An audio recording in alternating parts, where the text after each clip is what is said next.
You may have thought that we started late, but it is ironic that the first speaker would be the author of the book Procrastinate on Purpose.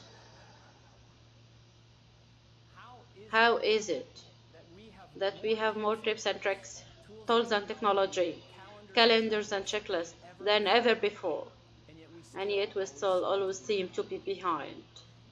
How is it that we work longer and we're moving faster than we've ever moved in history, and yet we never seem to be caught up?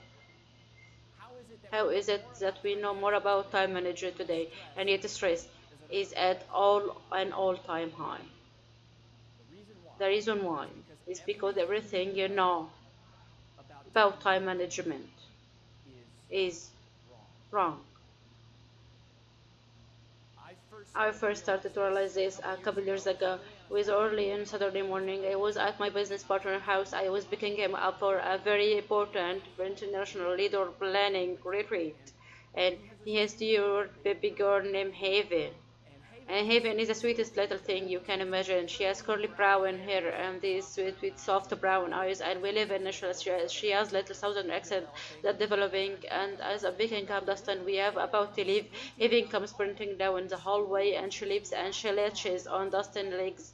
And she says, "Daddy, Daddy, where are you going?" And he looks down at her and he says, "I am sorry, baby Haven. Daddy actually has to go to work today." And she looks up at him, and her eyes well up with tears. And she says, "No, Daddy. Please, no work today. No work, Daddy." And in that moment, I realized two things. The first is that I myself am not ready to have kids just yet.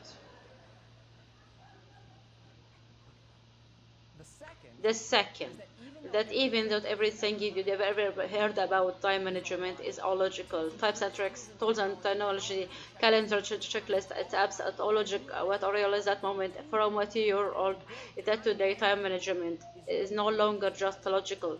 Today, time management is emotional.